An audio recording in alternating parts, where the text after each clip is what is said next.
Peterborough, April 2022. The lives of Lewis Hutchinson and Christopher Pycroft were about to collide with tragic consequences. Hutchinson, 30, struggled with addiction and a history of petty crime. Pycroft, 40, also had a long record, mostly involving thefts to fuel his drug habit. They had known each other for some time, but recently reconnected through their mutual reliance on drugs. On April 12th, Hutchinson arrived at Pycroft's home in Crabtree, Peterborough. They spent the evening drinking and smoking crack cocaine, their minds clouded and desperate for more. As the night wore on and their supply ran low, a plan took shape, a plan to rob a drug dealer.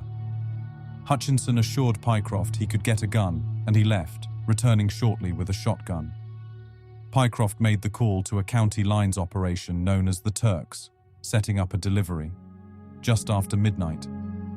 The night started like any other, but it took a deadly turn. Hutchinson and Pycroft were desperate, looking for a quick score. The plan was simple: rob the dealer and get the goods. Hutchinson and Pycroft waited, adrenaline pumping. When the dealer, Dobre, arrived, things spiraled out of control. Hutchinson, holding the shotgun, approached the car. The plan was to scare, not to kill, but in the heat of the moment, Hutchinson pulled the trigger. The shot went through the rear window, hitting Dobre in the back of the head. Panic set in. Hutchinson fled the scene, hiding in a nearby traveler's site. The streets were filled with sirens and flashing lights as police rushed to the scene. Dobre, a father and partner, was dead. The quick score turned into a nightmare, leaving one man dead and another on the run. This wasn't just a robbery gone wrong. It was a night that changed lives forever.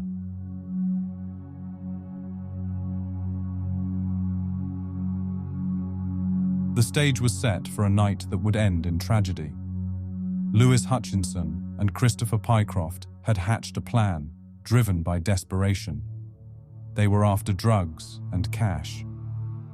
As night fell, Hutchinson and Pycroft made their way to the rendezvous point.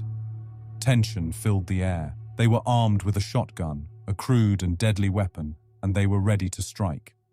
Dobre, the dealer, arrived in his car, unaware of the danger that was unfolding. Hutchinson, with the shotgun hidden under his jacket, approached the vehicle. The plan was to intimidate, to scare Dobre into handing over the goods without a fight. But plans made in the heat of desperation rarely go as intended. Hutchinson pulled out the shotgun, aiming it at the car. Inside, Dobre sensed something was off, but it was too late. In a moment of chaos, the gun fired. The blast shattered the night, echoing through the deserted street. The shot tore through the rear driver's side window, glass exploding in all directions. Dobre didn't have a chance to react. The bullet hit him in the back of the head, the force slamming him forward against the steering wheel. Blood splattered across the car's interior. Hutchinson froze for a split second, the reality of what he'd done sinking in. Panic gripped him, and he turned and ran, leaving behind the scene of devastation. Dobre lay slumped in the driver's seat, his life extinguished in an instant. The once quiet street was now a crime scene, marked by blood and broken glass. As Hutchinson fled, he sought refuge in a nearby traveler's site. He hid among the scrap cars, trying to avoid detection. The weight of his actions bore down on him, but there was no turning back. In the hours that followed, Hutchinson made his way to his grandmother's home, hoping to evade capture. But the net was closing in. Police swarmed the area, piecing together the events of that fateful night. Dobre's lifeless body was a stark reminder of the night's brutality. The shooting was a moment of chaos, panic, and irreversible consequences. It was a tragic end to a desperate plan, leaving one man dead and another on the run, forever marked by the violence of that night. The streets fell quiet, but the silence was broken by the distant wail of sirens. Dobre was dead, and Hutchinson was on the run. The police knew they had a murder on their hands, and the investigation kicked off immediately, Detectives from the major crime unit arrived at the scene, finding Dobre's lifeless body slumped in his car. The shattered glass and blood told a story of violence and desperation. Evidence collection began right away, with forensic teams combing the scene for clues. Witnesses in the area reported hearing the gunshot and seeing a man flee the scene. Descriptions matched Lewis Hutchinson. The hunt was on. Police tracked Hutchinson's movements, following leads that took them to a nearby traveler's site. There, they discovered he had hidden among scrap cars and in a brick shed, trying to lay low until the heat died down. But Hutchinson didn't stay hidden for long. He made his way to his grandmother's house in Skegness. Knowing the police would be on his trail, he reached out to his grandmother, Diane Riley, confessing he had hurt someone. Riley and her daughter, Jeannie Stewart, helped Hutchinson change clothes and dispose of the items he wore during the shooting. But their efforts to protect him wouldn't last. The police tracked Hutchinson to his grandmother's home. Armed officers moved in, arresting him on suspicion of murder. In the meantime, investigators were piecing together the events of the night. They discovered the plan hatched by Hutchinson and Pycroft to rob Dobre. Interviews and surveillance footage painted a clear picture of the crime. The investigation was relentless. Detectives uncovered every detail, from the planning stages to the chaotic aftermath. The evidence was overwhelming. Hutchinson had pulled the trigger, and there was no escaping the consequences. This was a story of a desperate plan that ended in murder. After the shooting, the investigation was swift and thorough. Forensic teams combed the crime scene in Crabtree, Peterborough, meticulously collecting evidence. The shattered glass from the car window, blood spatter, and the bullet trajectory were all analyzed to piece together the events of that night. The firearm used in the shooting, a shotgun, was never recovered, but forensic experts testified about the force required to pull the trigger. They made it clear that the gun could not have fired accidentally, as Hutchinson claimed. This forensic evidence played a crucial role in disproving Hutchinson's defense. Detectives from the major crime unit conducted numerous interviews and gathered CCTV footage that captured the moments leading up to and following the shooting. The footage showed Hutchinson and Pycroft approaching Dobre's car, confirming the planned robbery. The investigation extended to Hutchinson's grandmother's home in Skegness. Armed police arrested Hutchinson there, and forensic teams searched the premises. They found new clothes and trainers, confirming Riley and Stewart's involvement in helping Hutchinson evade capture. Peterborough Crown Court, February 2023. The trial of Lewis Hutchinson began, gripping the courtroom with the chilling details of Dobre's murder. Hutchinson, looking worn and defeated, faced the jury. The prosecution laid out their case, painting a vivid picture of the night of the shooting. Hutchinson had claimed the gun went off by accident, but the prosecution dismantled this defense piece by piece. They argued that Hutchinson and Pycroft planned the robbery after drinking and using drugs. The jury heard how Hutchinson approached Dobre's car with a shotgun, intending to intimidate but ending in fatal violence. Firearms experts testified about the force needed to pull the trigger, making Hutchinson's claim of an accidental discharge seem improbable. The courtroom was tense as witnesses described the moments leading up to and following the shooting.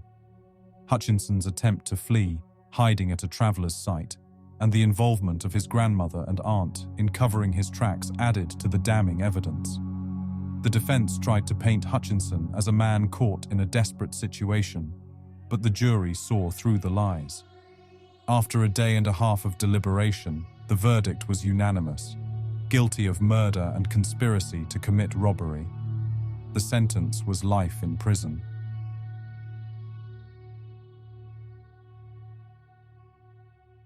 The jury's verdict was clear: guilty of murder and conspiracy to commit robbery. Lewis Hutchinson stood silent as he heard his fate. The robbery of Dobre had turned fatal, and now he was facing the consequences. The judge announced Hutchinson's sentence: life in prison with a minimum term of 27 years before parole eligibility.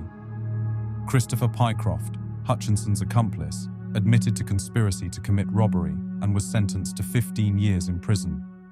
Diane Riley and Jeannie Stewart, who helped Hutchinson after the shooting, were also sentenced.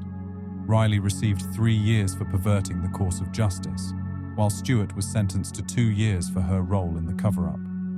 As Hutchinson was led away, the sentences for each accomplice were handed down, marking the end of the trial.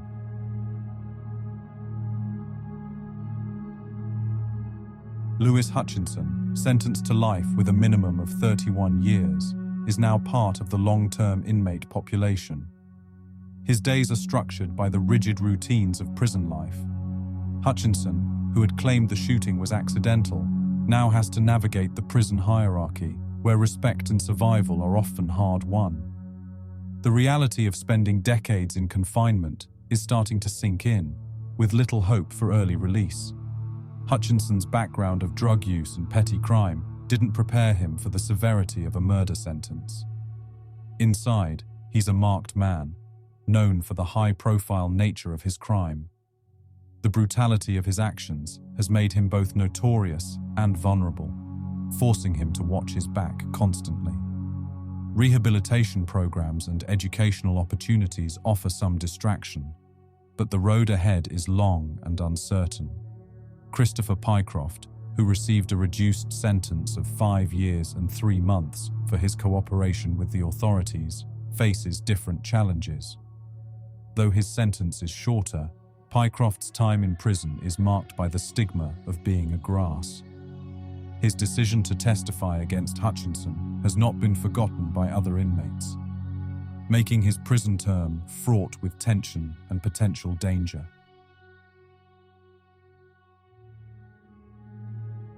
Lewis Hutchinson and Christopher Pycroft's plan for a quick robbery spiraled into chaos, ending with Hutchinson shooting Mihai Dobre in the back of the head.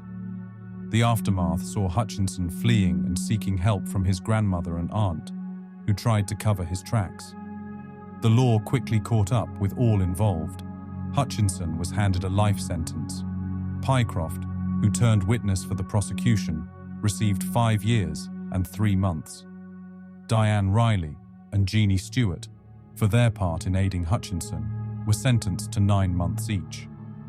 This case unfolds like a grim tale from the underbelly of street life, showcasing the cold reality of crime and its unforgiving consequences.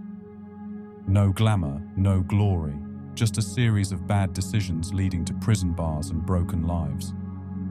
This is just another example of the brutal face of UK street crime. For more raw and real crime stories, hit the like button and subscribe. Until the next episode, stay alert and stay safe.